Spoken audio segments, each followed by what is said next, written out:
عليها marka waqooyiga yaani waxay soo celcelinayaan ay soo kicinayaan hadda ka hor aan la laayay waana la gumaaday gobolada dhexe meeqa barkada laga gubay barkadoodi oo biyaha ugu jireen meeqa la furay meeqa maxay ahayd dadkii meesha joogay gobol fakaday ma jiro nidaam aan wax laayay kaasna hadda wuu tagay oo nidaamkii wuu burburay ma joogo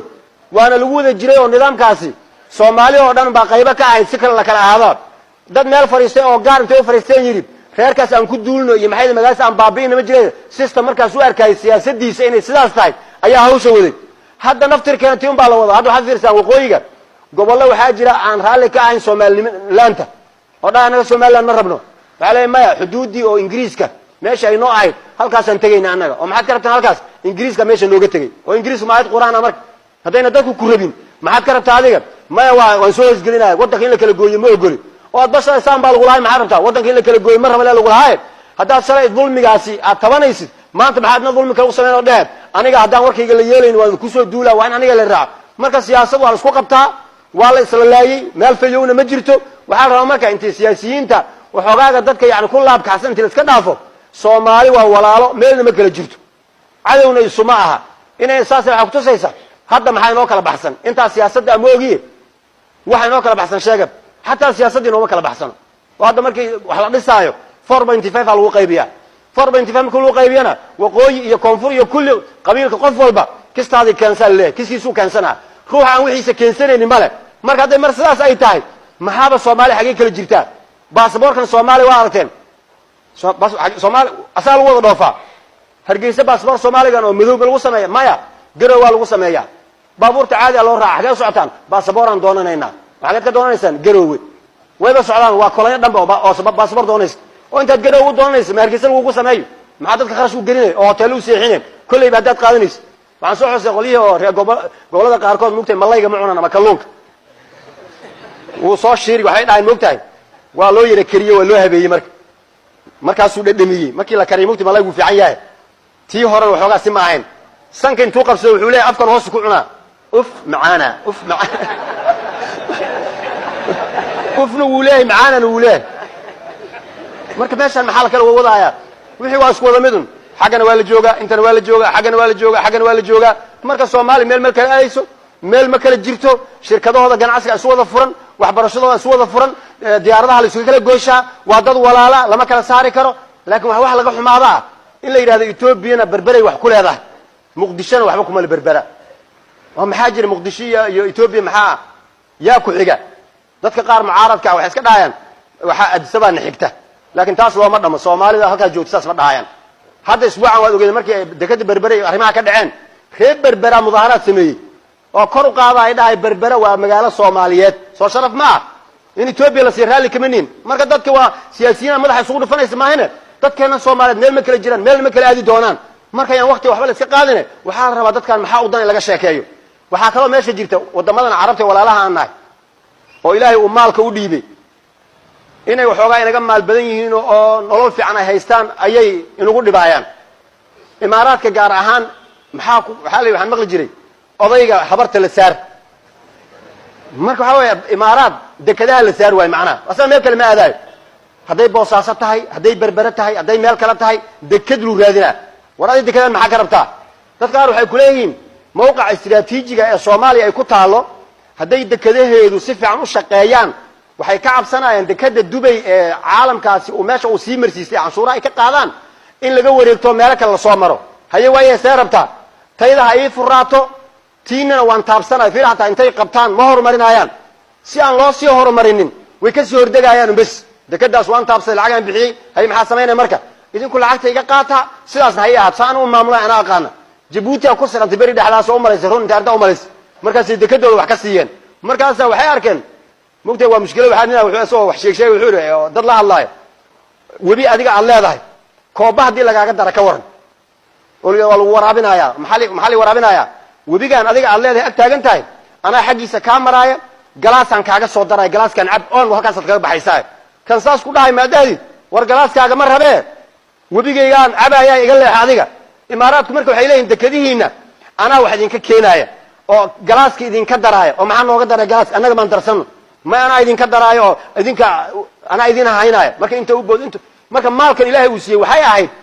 dadkan masaakiinta ah ee duruufta ay ku dhacday ee 30 sano wax ku dhow dagaalada ku jira inay kaalmeeyaan adduunku si ma ahaado shalay Soomaali xoolay lahaan jireen geeska Afrika wadan xoog loo muhiim ay ahaayeen burbur iyo dhibaato ku dhacday way baabeen in dhibaato marka looga faa'iideysto oo dadka ka faa'iideysanaya ee si dhibaayeen ay noqdaan dad walaalanahay sooma noqonayso wama naqamu illa an aghnahum Allah min fadli wax kale ku haystaan ma jirto inay xoolaha haystaan kaliya ay ku amar ku tagleynaan xoolahan Ilaahay baa iskale waatuhum min mali Allahi alladhi aataakum maalkan Ilaahay baa dadka siiya Allahu yabsutu rizqa liman yashaa wa yaqdir maalka Ilaahay baa iskale waxa marka maalka Ilaahay markuu ku siiyo waji sax inaad ku maamusho laakiin aad dadka ku dhibto hadda xagga waagaas dekadihi iyo khilaafaadkooda cirku isku shareeray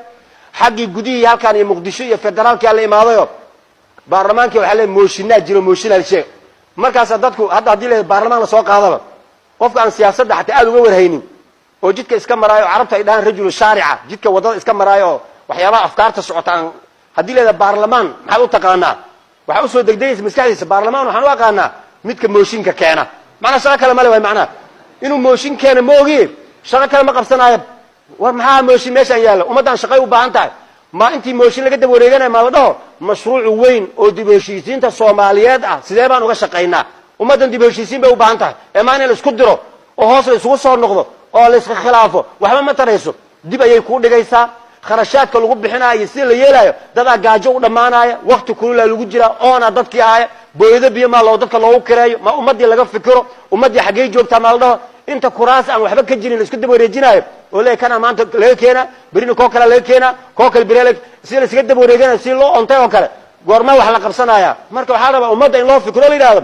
ummadeenu khilaaf uma baahno waxay u baahan tahay inta wada joogtaan inay wada joogaan inta maqana in la doono si lagu dooni lahaana in la yiraahdo walaalayaal raali ahaada dhibaato weyn wada gaartay taariikhda waxaan ka faa'iideysanaynaa dadka horumarka gaaray waa dadka cuqdada aan lahayn ee hore uga socda ummadeena Soomaaliyeed cuqdada waa lagu abuurayaa maahine dad cuqdad leh ma aha oo Soomaaliyeedna arshiif male waxa ay gadaal dhigtaan ma yaqaanaan waad aragteen hadda madaxweyne si loo kacsan yahay inta uu kursiga joogo lagu kacsanaana si loo sheegay saan waa loo leeyahay markuu baneeyo waxaan markuu sii maqan yahay maxaa la ma taqaana warnoo kii hore fiicnaa haduu fiicnaa shalay maxaa uu fiican yahay markuu joogay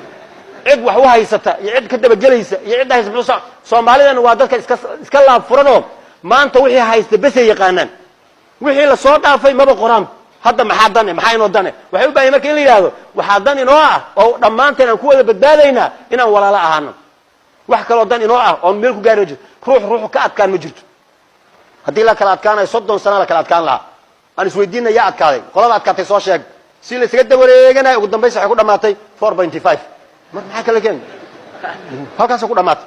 marka waxa inoo roon inaan dhahno kala adkaan mayne meelna ma kala aadayne waan isku dhaganahay